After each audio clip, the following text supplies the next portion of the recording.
All right, so this is Palantir on the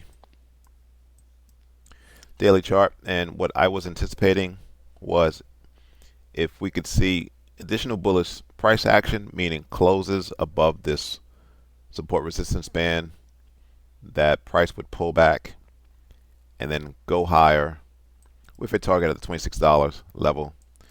But that didn't happen for several reasons. Let's look at the weekly chart. Like I said,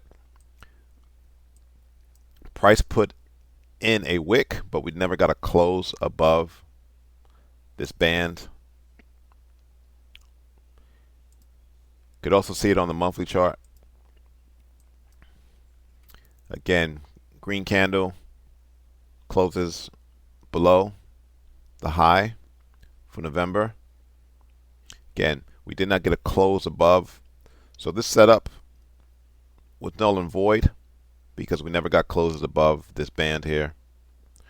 Question is, where's price heading next? Let's look at this article before we continue with the analysis. So shares of Palantir are still under pressure following a warning from William Blair, analyst Louis DiPalma, bringing Palantir stock's 5-day loss to more than 10%. DiPalma recently released a note on the big data analytics company conditioning that its contract with the U.S. Army could receive a reduction. Now, back in 2019, the company signed a 4-year, $458 million contract with the U.S. Army. However, that's set to expire in the coming weeks. However, comments made at a recent industry event may bring concerns to Palantir's stockholders. So DiPalma, again, believes that there is brewing friction between Palantir and the U.S. Army over data ownership issues. That has led the analysts to believe that the U.S. Army will provide the company with a 2-year contract that would eventually be less than $116 million annually. Run rate the company is currently receiving due to the U.S. Army's hiring, other vendors, and placement. Now, this is why Palantir is trying to get away from a one-trick pony. They're trying to go commercial, but as you can see with the U.S. Army, there are data ownership issues, and there will continue to be data ownership issues as to who owns the data. DiPalma carries an underperform rating for Palantir, attributing a high 125x multiple in comparison to estimated 2023 free cash flow. He believes that this multiple could drop to as low as mid-30s over the next 12 months due to contract competition.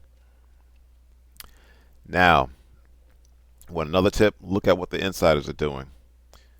3 Palantir insiders have sold off shares this month. Still, this shouldn't be a cause for concern, as the sale amount relative to the insiders' prior stake were very insignificant.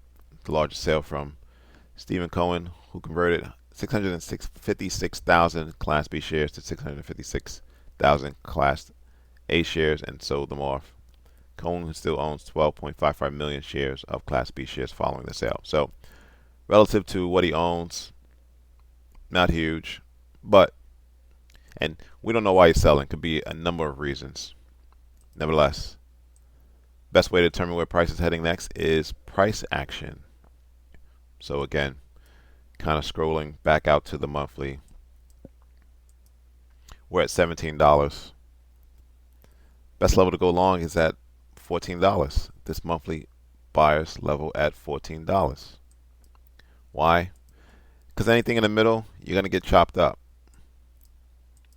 Anything in here, there's an imbalance, or you have a balance between buyers and sellers. The extremes is where you have the imbalance. Up at 20, sellers dominate this level. Down at 14, 15, the buyers dominate this level. And you can see how this level held several times, which kind of tells you that the buyers are in control down here. And up at the $20 level, the sellers are in control. Price hit not once, but twice, and is pulling back. So